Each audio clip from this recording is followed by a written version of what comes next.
क्रिस्त में मेरे प्रिय भाइयों और बहनों, दैनिक आहार के इस अंक में मैं आप लोगों का स्वागत करता हूं।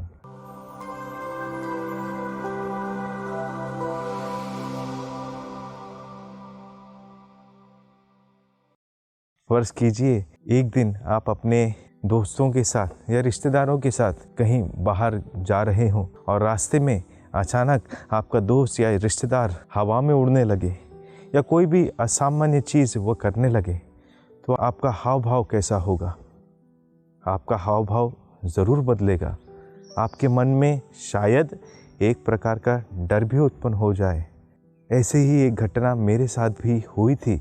मैं एक दिन सड़क के किनारे से जा रहा था, एक महिला झाड़ू लगा रही थी और एक समय जब वो मुड़कर देखी तो मैं उसे देखकर डर गया।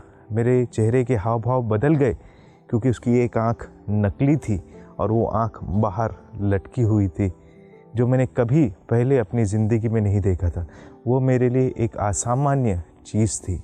ऐसा ही घटना आज पेतरुस, याकूब और योहन भी अपने जीवन में अनुभव करते हैं।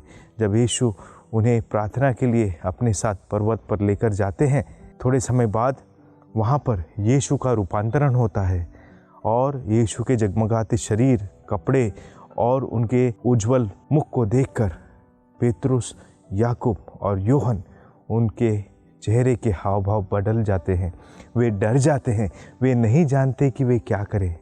और केवल पेतरुस एक ही वाक्य कहता है, प्रभु हम यहाँ पर 3 तंबू बनाएं, क्योंकि वह तंबू बनाने वाला था और उससे अधिक और कुछ नहीं बोल पाता। मेरे प्रिय भाई बहनों, थोड़े समय बाद स्वर्ग से एक वाणी आती है। वो कहती है, यह मेरा प्रिय पुत्र है, इसकी सुनो। यही आज के सुसमाचार का मुख्य वाक्य है, यह मेरा प्रिय पुत्र है, इसकी सुनो। मेरे प्रिय भाई बहनों, इस वाक्य पर अगर मनन चिंतन करते हैं तो बाइबल में कई सारी ऐसी कहानियां हैं जहां पर जो भी यीशु के पास आया, जो भी यीशु ने उससे कहा और उस व्यक्ति ने उसे सुनकर उन बातों पर अमल किया, उसके ज़रिए उन लोगों ने प्रभु की कई सारी आशीषें पाई, चंगाई पाई।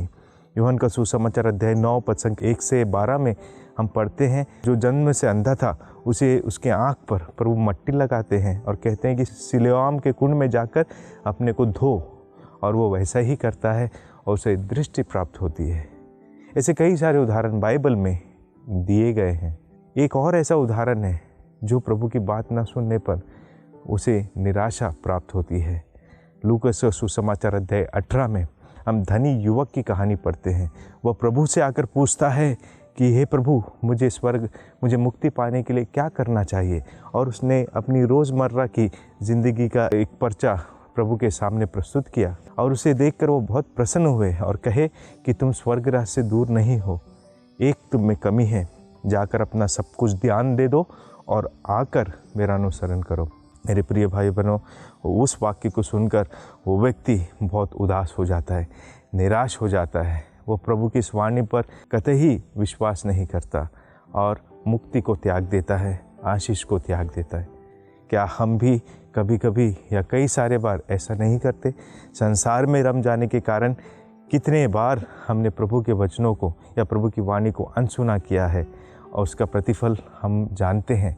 हमारे जीवन में निराशा ही हाथ लगी है।